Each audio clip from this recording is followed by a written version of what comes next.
you bought a book that looks like this, it's published by the New York Review of Books Classics. I'm gonna go through each of the ones I own, rate them, and tell you something about them. Black Wings Has My Angel by Elliot Chase. What a great title. What a great cover. New York Review of Books have such cool covers. I gave this 5 stars. I think this is a lost classic. It's beautiful, gritty, noir, yes, hard-boiled, a word you've heard me use on this page before. If you like detective novels, if you like crime novels, please check this out. Really nicely written. Month in the Country by J.L. Carr. I think I gave this maybe 3 or 4 stars. There were some really beautiful moments. It's very short. It's about a young man, an artist, who goes off into the country, into a small town. He falls in love.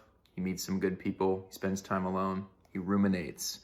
And like I said, there are some great moments. It's well written, but wasn't a lot there for me. In the Valley by Balzac, the master of the secret interior lives of the bourgeoisie.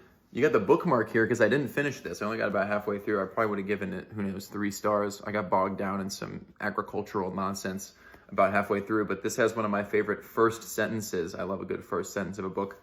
I will bow to your wishes. Fat City by Leonard Gardner. I just reread this one. 7 out of 5 stars, 10 out of 5 stars. It's about 2 boxers of different ages, their bleak lives.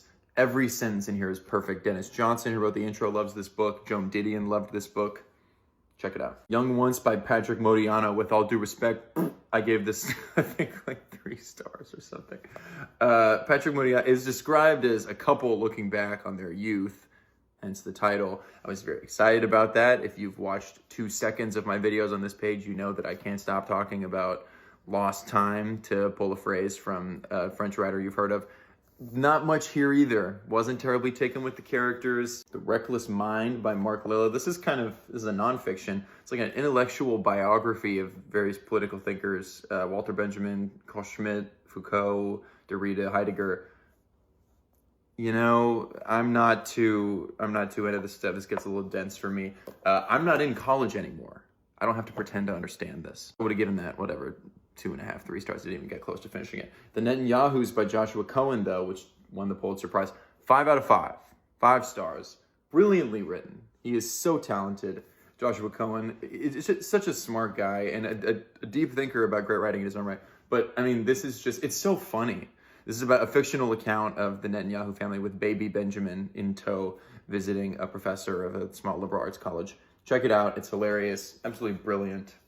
Wit just popping off every page. Chess Story by Zweig. This gets a lot of love on this app. I think I gave it 4 stars. It's really short. I would almost say this is like a chess-inflected, somewhat historically inflected version of The Death of Ivan Ilyich, because it's really short. The anxiety gets ratcheted up right towards the end. So if that sounds like fun for you, give it a try. I enjoyed this. You can read this in an evening.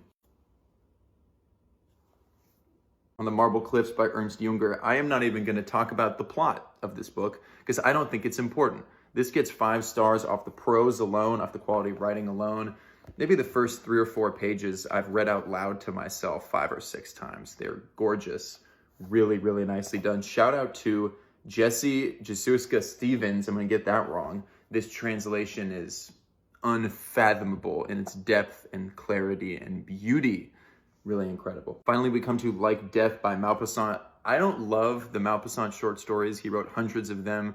They are the works for which he is best known. He wrote a handful of novels, including Bel Ami, which I haven't read yet. The original title of this is Fort comme la mort, excuse my pronunciation, Strong Like Death.